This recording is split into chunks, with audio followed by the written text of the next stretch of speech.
নির্বাচনের আগে পরে ৮ দিন মাঠে থাকতে চায় আইন শৃঙ্খলা বাহিনী, জানালেন ইসি সচিব। ফেব্রুয়ারিতে ভোট না হলে ঝুঁকিতে পড়বে দেশ, মন্তব্য স্বরাষ্ট্র উপদেষ্টার। মানে আমাদের আইন শৃঙ্খলা বাহিনী তার প্রয়োজনে ড্রোন ব্যবহার করবেন।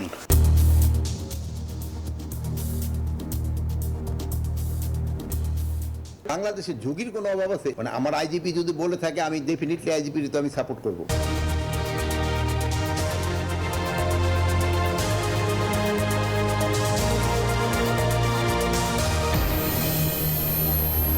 দর্শক দেখছিলেন প্রধান শিরোনাম, এবার জানাবো অন্যান্য শিরোনামগুলো। রাজনীতিবিদরাই একটা দেশের ভাগ্য নিয়ন্ত্রণ করে, তারাই পথ তৈরি করে অথবা পথ নষ্ট করে। এটাই হচ্ছে প্রকৃতির রাজনীতির ইতিহাসের নিয়ম। রাজনীতিবিদরা ঐক্য হারিয়েছেন, মন্তব্য ফখরুলের। ৭ দাবিতে ফের রাজপথে জামাত। বগুড়ায় এনসিপি সমন্বয় সভা প্রাঙ্গণে ককটেল বিস্ফোরণ। ছাত্রদল নেতা জুবায়েদের জানাজা সম্পন্ন। বিচার দাবিতে বিক্ষোভ। অভিযুক্ত মাহিরকে পুলিশে দিল মা। প্রেমের সন্দেহ থেকেই খুন, বলছে পুলিশ। সাবেক গভর্নর আতিউর সহ ২৬ জনের বিরুদ্ধে চার্জশিট। ভুয়া কাগজপত্র দিয়ে ঋণের নামে হাজার কোটি টাকা আত্মসাতের অভিযোগ।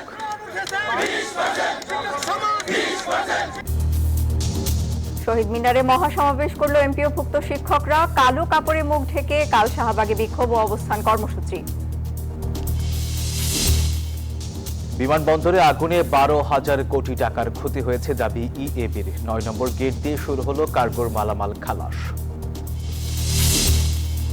এবং গাজায় ৮০ বার যুদ্ধবিরতি লঙ্ঘন ইসরায়েলের। এরই মধ্যে নিহত ৯৭। হামাসকে নিরস্ত্রীকরণে আরব বিশ্বের সহায়তা চায় যুক্তরাষ্ট্র।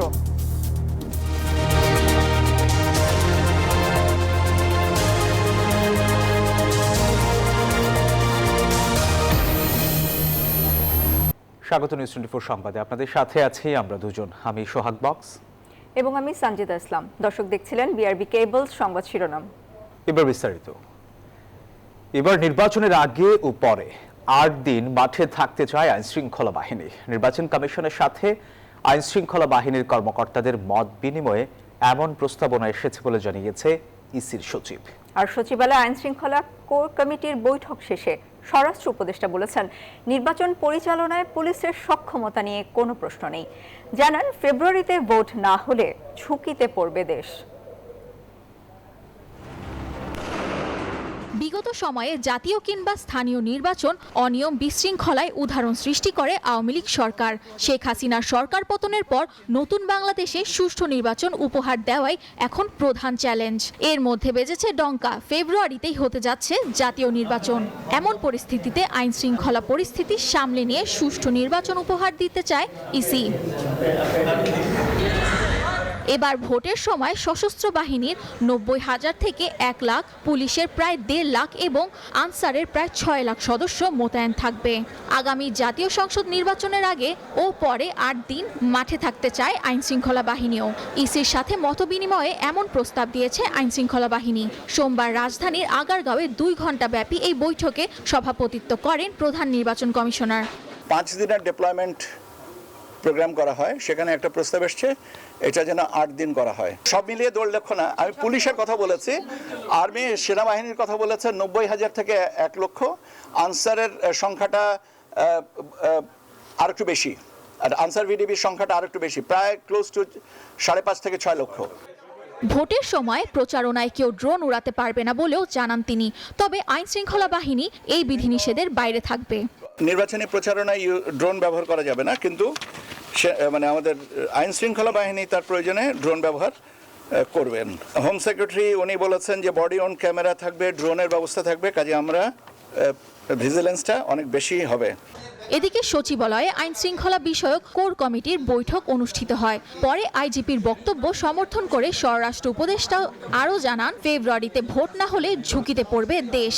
বাংলাদেশে ঝুঁকির কোনো অভাব আছে? মানে আমার আইজিপি যদি বলে থাকে, আমি ডেফিনেটলি আইজিপির তো আমি সাপোর্ট করব। সক্ষমতা তো আছে, এতে কোনো সন্দেহ নাই। আমাদের পক্ষে ইলেকশন কন্ডাক্ট করা কোনো রকমের কোনো অসুবিধা হবে না। গত 3টা নির্বাচন, যেটা অবৈধ নির্বাচন, ওইগুলিতে যারা পার্টিসিপেট করছে তাদের আমরা যতটা সম্ভব তাকে দূরে রাখার চেষ্টা করব। ইসি থেকে বিভিন্ন সময় বলা হয়েছে আগামী ফেব্রুয়ারিতে রোজার আগে অর্থাৎ প্রথমার্ধে তারা ত্রয়োদশ জাতীয় সংসদ নির্বাচন আয়োজন করতে চায়। সেজন্য ডিসেম্বরের শুরুতেই তারা তফসিল দেওয়ার কথা জানায়। সামিয়া মাহতাব রোজা, নিউজ 24, ঢাকা। অভ্যুত্থান পরবর্তী সময়ে ঐক্য প্রতিষ্ঠার বড় সুযোগ এলেও রাজনীতিকদের মাঝে যে অনৈক্য দেখা যাচ্ছে তা হতাশাজনক। এমন মন্তব্য করেছেন বিএনপি মহাসচিব মির্জা ফখরুল ইসলাম আলমগীর। তিনি জানান, বিভাজনের রাজনীতি ভুলে সবাইকে নিয়ে নতুন বাংলাদেশ গড়তে চায় বিএনপি। কাকরাইলের ডিপ্লোমা ইঞ্জিনিয়ার্স ইনস্টিটিউটে ঢাকা মহানগরের শিক্ষার্থীদের সংবর্ধনার এই আয়োজন। যোগ দেন বিএনপি মহাসচিব মির্জা ফখরুল ইসলাম আলমগীর। এ সময় রাজনৈতিক অনৈক্যে দেশ গড়ার সুযোগ নষ্ট হচ্ছে বলে নিজ হতাশার কথা জানান বিএনপি মহাসচিব মির্জা ফখরুল ইসলাম আলমগীর। এই রাজনীতিবিদরাই একটা দেশের ভাগ্য নিয়ন্ত্রণ করে, তারাই পথ তৈরি করে অথবা পথ নষ্ট করে। এটাই হচ্ছে প্রকৃতির রাজনীতির ইতিহাসের নিয়ম। যেই জন্য দেখা যায় যে অনেক সময় কোনো রাজনৈতিক নেতা তিনি একটা জাতিকে অত্যন্ত উচ্চ শিখরে নিয়ে যান। এদিকে বিকেলে গুলশান কার্যালয়ে হিন্দু সম্প্রদায়ের প্রায় 50 জন নেতাকর্মী যোগ দেন বিএনপিতে। এ সময় দলের মহাসচিব মির্জা ফখরুলের হাতে ফুল তুলে দেন তারা। সাম্প্রদায়িক সম্প্রীতি নষ্ট করতে বাইরের কিছু দেশ ও মিডিয়া বাংলাদেশ নিয়ে মিথ্যা প্রচারণা চালাচ্ছে বলে অভিযোগ করেন বিএনপি মহাসচিব। বাইরের কিছু মানুষ, কিছু দেশ, কিছু মিডিয়া তারা বাংলাদেশে ব্যাপারে মিথ্যা প্রচারণা করার চেষ্টা করেছে। আমরা এই ধারণাটা পাল্টে দিতে চাই। আমরা অত্যন্ত সচেতন ভাবে এই ভাঙনের বিপক্ষে।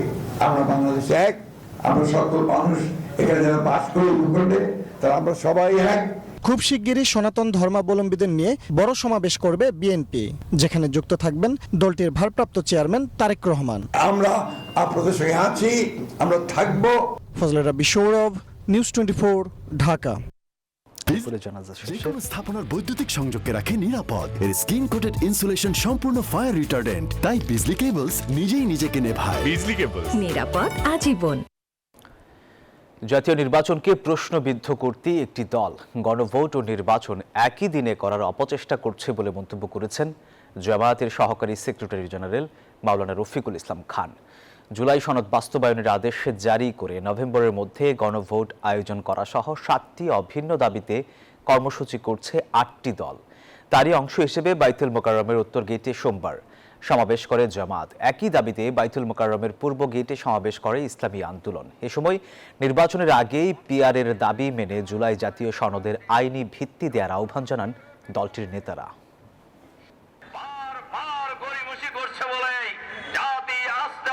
সংকটের দিকে ধাবিত হচ্ছে। এজন্য আমরা এই সরকারের কাছে আহ্বান জানাতে চাই, অবিলম্বে জুলাই সনদ যেটা স্বাক্ষর হয়েছে এই জুলাই সনদ বাস্তবায়নে।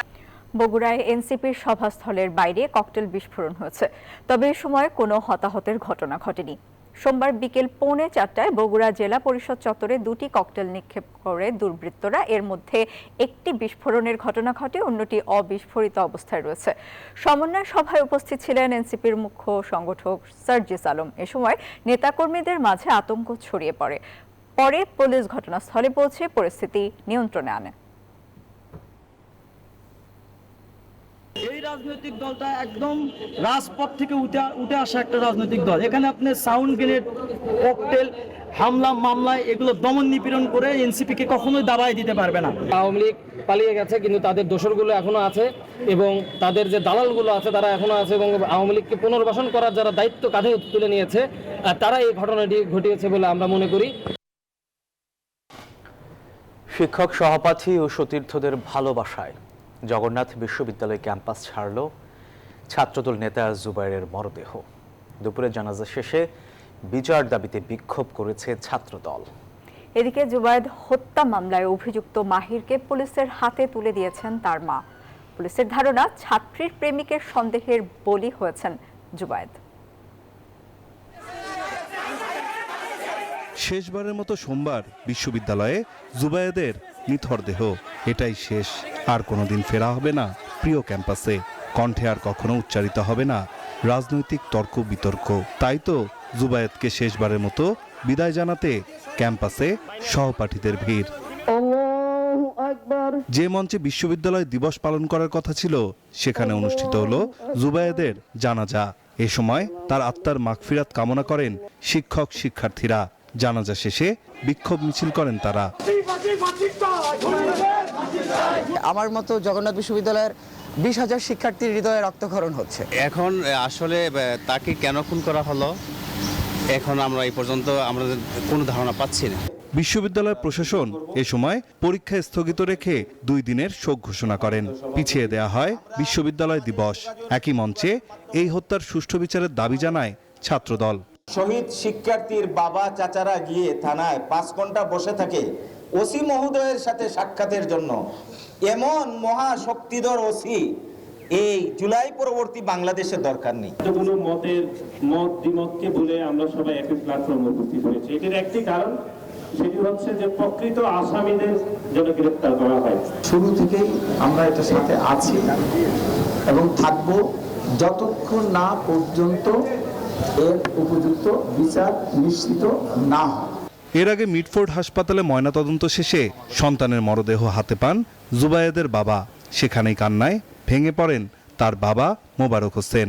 এটা আল্লাহর হুকুম, আমার মাত্র হবে একটু অবসরের সময় আসতেছিল, এখন আমার আবার ভয়াবহ পথ অতিক্রম করতে হবে। এটাই আমার ধারণা, বিশ্বাস। আর মহান রাব্বুল আলামিন ছাড়া আর আবার কেউ নাই। এদিকে জুবায়েদ হত্যা মামলায় অভিযুক্ত মোহাম্মদ মাহিন রহমানকে আটক করেছে পুলিশ। মাহিনের মা নিজেই তাকে পুলিশের হাতে তুলে দেন বলে জানা গেছে। পুলিশের ধারণা ছাত্রীর প্রেমিকের সন্দেহের বলি হয়েছে জুবায়েদ। যারা আঘাত করেছে, এরকম যাদেরকে আমরা শনাক্ত করেছি, তাদের কাছ থেকে শুনলে আমরা মিলাতে পারবো যে আসলে প্রকৃত আর কোনো অপরাধী জড়িত আছে কিনা, তখন আমরা অ্যারেস্টে যাব। রোববার সন্ধ্যায় রাজধানীর আরমানিটোলার পানির পাম্প গলির একটি ভবনের সিঁড়ি থেকে উদ্ধার করা হয় জুবায়েদের রক্তাক্ত মরদেহ। ওই ভবনের একটি বাসায় তিনি টিউশনি করাতেন। নাইম আলচিকো, নিউজ 24, ঢাকা। ঋণ জালিয়াতির মামলায় বাংলাদেশ ব্যাংকের সাবেক গভর্নর আতিউর রহমান সহ 26 জনের বিরুদ্ধে চার্জশিট দিয়েছে দুদক। অভিযুক্তদের বিরুদ্ধে জনতা ব্যাংক থেকে ঋণের নামে 1130 কোটি টাকা আত্মসাতের প্রমাণ পেয়েছে সংস্থাটি। একইভাবে 5 কোটি টাকার বেশি অবৈধ সম্পদ মিলায় সমবায় ব্যাংকের সাবেক চেয়ারম্যান মহিউদ্দিন আহমেদ মহি ও তার স্ত্রীর বিরুদ্ধে চার্জশিটের অনুমোদন দিয়েছে কমিশন। ঋণের নামে অর্থ আত্মসাতের মামলায় চলতি বছরের 10 জুলাই গ্রেপ্তার হন জনতা ব্যাংকের সাবেক চেয়ারম্যান ও অর্থনীতিবিদ আবুল বারাকাত। 2009 সালে এনানটেক্স গ্রুপের 22 প্রতিষ্ঠানকে ভুয়া কাগজপত্র দেখিয়ে ঋণ নিতে সহযোগিতার অভিযোগে মামলাটি করেছিল দুর্নীতি দমন কমিশন। 3 মাসের তদন্ত শেষে এবার এই মামলার চার্জশিট দিতে যাচ্ছে দুদক। তদন্তে বেরিয়ে এসেছে ঋণের নামে নেওয়া হয় 531 কোটি 43 লাখ টাকা, যা সুদ আসলে দাঁড়িয়েছে 1130 কোটি 18 লাখ টাকায়। এই ঘটনায় সংশ্লিষ্টতার অভিযোগে আবুল বারাকাত ছাড়াও বাংলাদেশ ব্যাংকের সাবেক governor Atiur Rahman, deputy governor Abu Hena Mohammad Razi এবং এনানটেক্স গ্রুপের চেয়ারম্যান ইনুস বাদল সহ মোট 26 জনকে আসামি করেছে দুদক। প্রতারণা, জালিয়াতি এবং মিথ্যা রেকর্ড পত্র সৃজনপূর্বক 297 কোটি 38 লক্ষ টাকারও বেশি অর্থ আত্মসাতের দায়ে ইতিপূর্বে মামলা রুজু করা হয়েছিল। উক্ত মামলার তদন্ত শেষে এজাহার নামীয় আসামি এবং তদন্ত আগত আসামিদের বিরুদ্ধে অপরাধ প্রমাণিত হয়। এজাহার নামীয় এবং তদন্ত আগত 26 জন আসামির বিরুদ্ধে চার্জশিট দাখিলের সিদ্ধান্ত গৃহীত হয়েছে। এদিন 5 কোটি টাকার বেশি অবৈধ সম্পদ অর্জনের মামলায় সমবায় ব্যাংকের সাবেক চেয়ারম্যান মহিউদ্দিন আহমেদ মহি ও তার স্ত্রীর বিরুদ্ধে চার্জশিটের অনুমোদন দিয়েছে সংস্থাটি। তিনি ও তার স্বামী জনাব মহিউদ্দিন মহির বিরুদ্ধে 1 কোটি 79 লক্ষ টাকারও বেশি জ্ঞাত আয়ের উৎসবভূত সম্পদ অর্জন ও বুক দখলে রাখার অপরাধে তাদের দুজনের বিরুদ্ধে চার্জশিট দাখিলের সিদ্ধান্ত গৃহীত হয়েছে। এদিকে দুদকের আবেদনে আলোচিত ব্যবসায়ী এসালম গ্রুপের চেয়ারম্যান সাইফুল আলম ও তার স্বার্থ সংশ্লিষ্ট ব্যক্তির নামে থাকা 105টি ব্যবসা প্রতিষ্ঠানের 8,000 কোটি টাকারও বেশি মূল্যের শেয়ার অবরুদ্ধের আদেশ দিয়েছেন আদালত। বদরুল আলম শাওন, নিউজ 24, ঢাকা।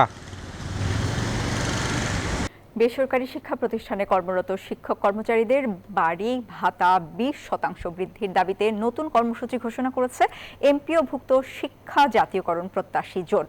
দাবি আদায়ে মঙ্গলবার মুখে কালো কাপড় বেঁধে রাজধানীতে মিছিল করবে সংগঠনটি। বিকেলে কেন্দ্রীয় শহীদ মিনারে এক সংবাদ সম্মেলনে এই কর্মসূচি ঘোষণা করা হয়। মূল বেতনের 20% বাড়ি ভাড়া, চিকিৎসা ভাতা 500 টাকা থেকে 1500 টাকা এবং উৎসব ভাতা 50% থেকে 75% করার দাবিতে এমপিওভুক্ত শিক্ষা জাতীয়করণ প্রত্যাশী জোটের ব্যানারে 12 অক্টোবর থেকে আন্দোলনে আছেন শিক্ষক কর্মচারীরা।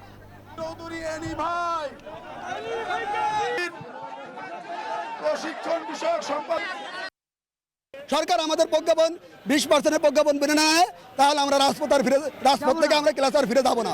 রাষ্ট্রীয় স্বীকৃতির ব্যাপারে আমাদের ভারপ্রাপ্ত চেয়ারম্যান জনাব তারেক রহমান তার বক্তব্য এবং বিবৃতির মধ্য দিয়ে দলের পক্ষ থেকে দলের সংগ্রামী মহাসচিব মির্জা ফখরুল ইসলাম আলমগীর তা অবহিত করেছেন এবং আপনাদের সঙ্গে বৈঠক করার মধ্য দিয়ে তা সঠিকভাবে সম্পূর্ণরূপে অত্যন্ত পরিষ্কারভাবে বক্তব্য উপস্থাপন করেছেন এবং বিবৃতিও প্রদান করেছেন।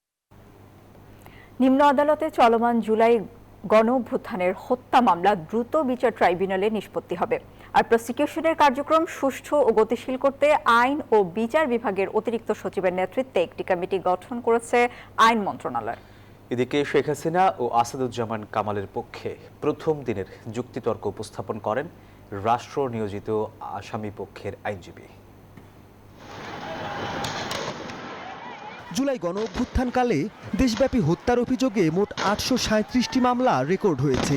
এর মধ্যে 45টি মামলার বিচার চলছে আন্তর্জাতিক অপরাধ ট্রাইব্যুনালে। এছাড়া দেশের বিভিন্ন ফৌজদারি আদালতে 19টি হত্যা মামলার চার্জশিট দাখিল হয়েছে। এসব হত্যা মামলা বিচারের জন্য দ্রুত বিচার ট্রাইব্যুনালে পাঠানোর সিদ্ধান্ত নিয়েছে আইন মন্ত্রণালয়। 1500 আন্দোলনকারী মৃত্যুবরণ করলেন। এদিকে জুলাইয়ের মানবতাবিরোধী অপরাধের মামলায় আন্তর্জাতিক অপরাধ ট্রাইব্যুনালে পলাতক শেখ হাসিনা ও কামালের পক্ষে যুক্তি তুলে ধরেন আসামি পক্ষের আইনজীবী আমির হোসেন। একমাত্র আবু সাঈদ ছাড়া আর একজন নেতাকর্মী কি মৃত্যুবরণ করেছেন? ইতোপূর্বে প্রসিকিউশন যেসব যুক্তি উপস্থাপন করেছে তা খণ্ডন করেন তিনি। বলেন, জুলাই আন্দোলনে কোটার বিষয়টি সম্পূর্ণ আদালতের হাতে ছিল, এতে সরকারের কোনো হস্তক্ষেপ ছিল না। শাপলা গণহত্যার কথা এই আইনজীবী অস্বীকার করলে এ সম্পর্কে বিদেশি গণমাধ্যমে প্রকাশিত বিভিন্ন রিপোর্টের কথা তুলে ধরেন ট্রাইব্যুনাল। শেখ হাসিনার আইনজীবী বলেন, রাষ্ট্র পরিচালনায় আওয়ামী লীগ সরকারের কিছু ভুল ত্রুটি থাকলেও দেশের উন্নয়নে কাজ করেছেন তার আসামিরা। তখন ট্রাইব্যুনাল গুম, খুন ও মামলা দিয়ে বিরোধী পক্ষকে দমানোর মতো নানা অপকর্মের কথা স্মরণ করিয়ে দেন। যুক্তিতর্কে শেখ হাসিনাকে নির্দোষ দাবি করেন তার আইনজীবী, পরে তা খণ্ডন করেন প্রসিকিউটর। ওয়াইড স্প্রেড, যে ব্যাপক মাত্রায় যে এই সারা বাংলাদেশে অপরাধ সংগঠিত হয়েছে, এই কথা সঠিক নয় এবং তার বিরুদ্ধে যে সমস্ত চার্জ জানিত হয়েছে সেই চার্জগুলি সঠিক নয়। এখানে মূলত বিচার হচ্ছে কমান্ড রেসপন্সিবিলিটি। মূল বক্তব্য হচ্ছে শেখ হাসিনার ফোনালাপ 3টা,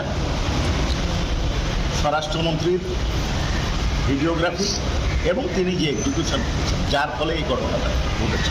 এদিকে আশুলিয়ায় 6 লাশ পোড়ানোর মামলায় ট্রাইব্যুনালে সাক্ষ্য দিয়েছেন 17তম সাক্ষী সাবেক পুলিশ কর্মকর্তা এনায়েত হোসেন। মাহমুদুল হাসান, নিউজ 24, ঢাকা। পুলিশের চোখ ফাঁকি দিয়ে মাত্র 1 বছরে শতাধিক পর্ন ভিডিও তৈরি করা আলোচিত 2 পর্ন তারকাকে গ্রেপ্তার করেছে সিআইডি। আন্তর্জাতিক পর্ন সাইটে এসব যৌনতার ভিডিও দিয়ে কোটি কোটি টাকা কামিয়েছেন এই দম্পতি। সংবাদ সম্মেলনে সিআইডি জানায়, তাদের সাথে পর্ন ভিডিও তৈরি করা চক্রে বাংলাদেশি আরও তরুণ তরুণী যুক্ত আছেন। তাদের গ্রেপ্তারেও চলছে অভিযান। বান্দরবন থেকে গ্রেফতার করা হয়েছে আন্তর্জাতিক পর্ন ইন্ডাস্ট্রিতে শীর্ষস্থানে থাকা বাংলাদেশি আলোচিত যুগল আজিম ও বৃষ্টিকে। তারা নিজেদের স্বামী স্ত্রী পরিচয় দিয়ে সম্প্রতি সেখানে বাসা ভাড়া নেন। সেখান থেকেই জব্দ করা হয় মোবাইল, সিম কার্ড, ক্যামেরা, ট্রাইপড সহ পর্ন ভিডিও তৈরির বিভিন্ন সরঞ্জাম। পর্নোগ্রাফি প্রস্তুত, পরিবহন এবং কেনাবেচা, ট্রান্সমিট এবং এই কাজে অন্যদেরকে উদ্বুদ্ধ করার অপরাধে তাদেরকে গ্রেপ্তার করা হয়েছে। ওই যুগল দীর্ঘদিন ধরে বাংলাদেশে বসে ভিডিও ধারণ, সম্পাদনা ও আপলোড করতেন এবং এর মাধ্যমে অর্থ উপার্জন করছিলেন। অন্যদেরকেও এই কাজে যুক্ত হতে উৎসাহিত করেন। তাদের এমন কর্মকাণ্ড দেশের পর্নোগ্রাফি নিয়ন্ত্রণ আইন অনুযায়ী ফৌজদারি অপরাধ, আর এই অপরাধে তাদের গ্রেফতার করে সিআইডি। সিআইডি জানায় একাধিক আন্তর্জাতিক পর্ন ওয়েবসাইটে তারা ভিডিও আপলোড করত। টেলিগ্রাম, ফেসবুক ও ইনস্টাগ্রাম ব্যবহার করে তারা প্রচারণা চালাতো। পর্নোগ্রাফিতে ভিউইং এর দিক থেকে অনেক টপ র্যাঙ্কিং এ উঠে আসছে এবং তো এইটার সূত্র ধরেই আমাদের এই এলআইসি এবং সিপিসি টিম অ্যানালাইসিস করা শুরু করে এবং পরে তারা তাদেরকে আইডেন্টিফাই করতে সক্ষম হয়, বান্দরবনে গিয়ে অ্যারেস্ট করে। প্রাথমিক বিদ্যালয়ের গণ্ডি পার হতে না পারা এ যুগল দরিদ্র পরিবার থেকে উঠে আসলেও অনলাইনে রয়েছে তাদের বিলাসবহুল জীবনধারার বহু ছবি। মাসুদা লাবনী, নিউজ 24, ঢাকা। ফরিদপুর জেলা আওয়ামী লীগের উপদেষ্টা মণ্ডলীর সদস্য এ.কে আজাদের গ্রেপ্তারের দাবিতে বিক্ষোভ মিছিল করেছে স্থানীয় বিএনপি ও স্বেচ্ছাসেবক দলের নেতাকর্মীরা। বিকেলে মিছিলটি শহরের গুরুত্বপূর্ণ সড়কে প্রদক্ষিণ করে জনতা ব্যাংকের মোড়ে সংক্ষিপ্ত সমাবেশ করে। বক্তারা অবিলম্বে এ.কে আজাদের গ্রেপ্তারের দাবি জানান। নিষিদ্ধ ঘোষিত সংগঠনের নেতাকর্মীদের প্রশ্রয় দেয়া হলে দুর্বার আন্দোলনের হুঁশিয়ারি দেন তারা।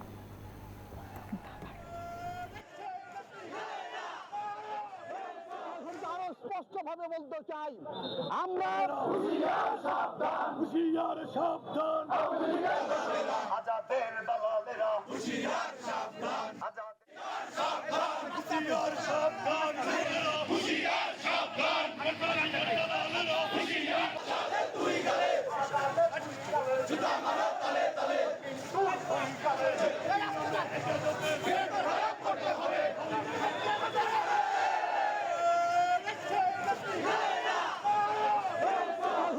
স্পষ্টভাবে বলতে চাই, আমরা হুঁশিয়ার সাবধান, হুঁশিয়ার সাবধান। এবারে মধুমতি ব্যাংক পিএলসি অর্থ বাণিজ্য সংবাদ।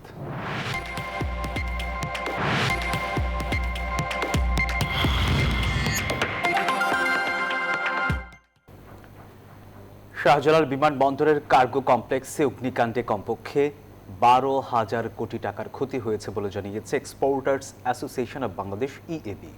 সোমবার দুপুরে রাজধানীতে সংগঠনটির উদ্যোগে যৌথ সংবাদ সম্মেলনে এই তথ্য দেওয়া হয়। ব্যবসায়ী সংগঠনের নেতারা বলেন, সংবেদনশীল এমন স্থানে নিরাপত্তা নিশ্চিত করতে না পারার দায় বিমান বাংলাদেশ, কাস্টম সহ দায়িত্বশীল প্রতিষ্ঠানগুলো এড়াতে পারে না। এ সময় অগ্নিকাণ্ডে ক্ষতিগ্রস্তদের দ্রুত বীমা দাবি নিষ্পত্তি সহ 6টি দাবি জানান ব্যবসায়ীরা। শনিবার দেশের প্রধানতম বিমানবন্দর হযরত শাহজালাল আন্তর্জাতিক বিমানবন্দরের কার্গো কমপ্লেক্সে ভয়াবহ অগ্নিকাণ্ডের 2 দিন পর সোমবার দুপুর 12টা থেকে বন্দরের 9 নম্বর প্রবেশ পথ দিয়ে আবারও শুরু হয়েছে পণ্য খালাসের কাজ। এদিন 3টি এয়ারের পণ্য হস্তান্তর করা হয়। বিমানবন্দরের দায়িত্বশীলরা জানান, সবকিছু ঠিক থাকলে এখন থেকে আপাতত পণ্য খালাস প্রক্রিয়া চলমান থাকবে। 9 নম্বর গেট দিয়ে ডেলিভারি হবে। কালকে রাতে 2টা গেছে, যে এখন একটা গেল, আরো 3-4টা পেপার রেডি হচ্ছে। এরপরে ওই যে ইম্পোর্ট টার্মিনাল যে বিল্ডিংটা আইসিটি, ওইটাতে আমরা পারমিশন পেতে পারি। ওইটা পারমিশন পেলে ওইটা দিয়ে শুরু হবে কাজ। এদিকে দুপুরে কার্গো কমপ্লেক্সে আগুনের ঘটনায় ক্ষতির চিত্র তুলে ধরতে রাজধানীর একটি হোটেলে যৌথ সংবাদ সম্মেলনের আয়োজন করে exporters association of Bangladesh EAB. এই অগ্নিকাণ্ড কি কেবলই একটি দুর্ঘটনা, নাকি এর পেছনে কোনো পরিকল্পিত ষড়যন্ত্র রয়েছে? মূল প্রবন্ধে সার্বিক ক্ষতির চিত্র তুলে ধরেন এক্সপোর্টার্স অ্যাসোসিয়েশন অব বাংলাদেশ ইএবির সভাপতি। প্রশ্ন তোলেন কার্গো কমপ্লেক্সের নিরাপত্তা ব্যবস্থা নিয়ে। প্রাথমিকভাবে আমাদের ধারণা সব মিলিয়ে ডাইরেক্ট এবং ইনডাইরেক্ট মিলে প্রায় $1 বিলিয়ন বা 12,000 কোটি টাকার ক্ষতি ইতিমধ্যেই আমরা মুখোমুখি হয়েছে বলে আমরা মনে করছি। এই অগ্নিকাণ্ডের দায় বেসামরিক বিমান চলাচল কর্তৃপক্ষ সিএবি, কাস্টম হাউস এবং বিমান বাংলাদেশ এয়ারলাইন্স কেউ এড়াতে পারে না। এই ঘটনায় লেদার গুডস খাতে 1 মিলিয়ন এবং ঔষধ শিল্পের 200 কোটি টাকা ক্ষতি হয়েছে বলে জানান সংগঠন দুটির নেতারা। বলেন, বিদেশি ক্রেতারা রপ্তানি পণ্য নিয়ে শঙ্কিত। ঘটনার তদন্ত সুষ্ঠু হবে কিনা তা নিয়ে শঙ্কা প্রকাশ করে ব্যবসায়ীরা বলেন, প্রকৃত দোষীদের চিহ্নিত করতে হবে। গতকালকে সন্ধ্যার পর থেকে আজকে সকাল 11টা পর্যন্ত আমি 32টা কোম্পানির কাছ থেকে যে রিপোর্ট পেয়েছি, তাতে আমাদের প্রায় 200 কোটি টাকার মূল্যের র ম্যাটেরিয়াল এইখানে ভস্মীভূত হয়েছে। আজকে যে অগ্নিকাণ্ড ঘটলো এর জন্য আপনারা হলো দায়ীকে এবং কাকে আজকে সরকার হলো কোমরে রশি বেঁধে নিয়ে যাবে? এরকম একটা জায়গাতে এরকম অগ্নিকাণ্ড ঘটতে পারে এবং এটাকে প্রতিহত করার মতো তাদের কোনো ব্যবস্থাপনা ছিল না। ক্ষতি এখানে আসলে দুই রকমের, একটা হলো যে আমার যে গুডসের ভ্যালু সেটা তো আমার একটা অবশ্যই ক্ষতি, কিন্তু তার সাথে কনসিকুয়েন্সেস ভ্যালু কিন্তু অনেক হাই। আজকে এখানে যে এয়ারপোর্টে যে দুর্ঘটনাটা ঘটলো বা ঘটলো হোয়াট এভার ইট ইজ, সেটার জন্য যারা স্টেক হোল্ডার তো এখানে যারা বসে আছে না এরাই, কিন্তু ওই কমিটির মধ্যে এখানকার একজন লোকও নাই। সংবাদ সম্মেলনের মাধ্যমে অগ্নিকাণ্ডে ক্ষতিগ্রস্ত পণ্যের দ্রুত বীমা দাবি পরিশোধ, কার্গো ভিলেজের আধুনিকায়ন ও সম্প্রসারণ, ঔষধ শিল্পের জন্য শীতাতপ নিয়ন্ত্রিত গুদাম, নির্দিষ্ট দূরত্বে রাসায়নিক গুদাম স্থাপনের দাবি জানায় এক্সপোর্টার্স অ্যাসোসিয়েশন অব বাংলাদেশ। সম্পূর্ণ অটোমেটেড ও আধুনিক প্রযুক্তি নির্ভর হিসাবে গড়ে তোলা। রিয়াদ সুমন, নিউজ 24, ঢাকা। এবার জেডএসআরএম নির্বাচনের পথে।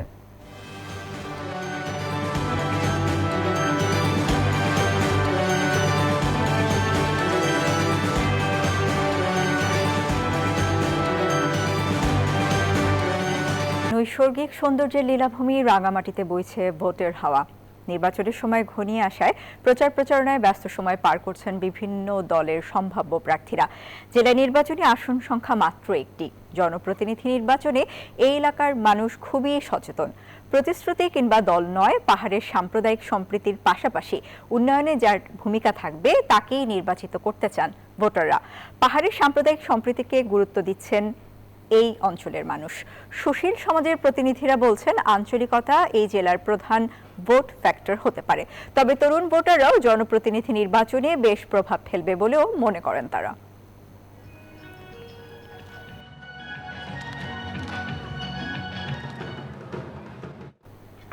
এবার আন্তর্জাতিক সংবাদ। ভঙ্গুর হয়ে পড়েছে গাজার যুদ্ধবিরতি। চুক্তি শুরুর পর থেকে ইসরায়েলি হামলায় প্রায় 97 জন ফিলিস্তিনি নিহত হয়েছে বলে দাবি করেছে গাজা কর্তৃপক্ষ। তাদের অভিযোগ, এরই মধ্যে 80 বারের মতো শর্ত ভেঙেছে দখলদাররা। এদিকে তেল আবিব বলছে নিজেদের সেনা নিহতের জেরেই চালানো হয়েছে হামলা। এরই মধ্যে হামাসকে নিরস্ত্র করতে উপসাগরীয় আরব দেশগুলোর সহায়তা চেয়েছে যুক্তরাষ্ট্র। শান্তির বদলে রক্ত আর বারুদের গন্ধে আবারও ভারী হয়ে উঠছে গাজার আকাশ। যুদ্ধবিরতি চালুর পরও দখলদারদের হামলায় প্রাণহানি হয়েছে প্রায় 100 ফিলিস্তিনির। আহত হয়েছেন 2 শতাধিক। গাজার সরকারি মিডিয়া অফিসের অভিযোগ, 80 বার যুদ্ধবিরতি লঙ্ঘন করে সাধারণ মানুষের উপর গুলি এবং বিমান হামলা চালিয়েছে ইসরায়েল। ইসরায়েল বলছে হামাসের আক্রমণে তাদের 2 সেনা নিহত হওয়ার পরই পাল্টা হামলা চালানো হয়। তবে তারা আবারও যুদ্ধবিরতিতে ফিরে যাওয়ার কথা জানিয়েছে। সেই সাথে বলেছে কোনো ধরনের উস্কানিতে দেয়া হবে কঠোর জবাব। এই জটিল পরিস্থিতিতে মার্কিন ভাইস প্রেসিডেন্ট জেডি ভ্যান্স জানালেন হামাসকে নিরস্ত্র করার মতো নিরাপত্তা ব্যবস্থা গাজায় নেই। যুদ্ধবিরতি টিকিয়ে রাখতে হলে হামাসকে নিরস্ত্র করতে হবে এবং এজন্য উপসাগরীয় দেশগুলোকে এগিয়ে আসতে হবে। তবে যুদ্ধবিরতি এখনও কার্যকর আছে বলে রোববার আবারও মন্তব্য করেছেন মার্কিন প্রেসিডেন্ট ডোনাল্ড ট্রাম্প। নিবির আমিন, নিউজ 24। এবারে খেলার সংবাদ। দর্শক, এই ছিল সংবাদে। সাথে থাকায় ধন্যবাদ।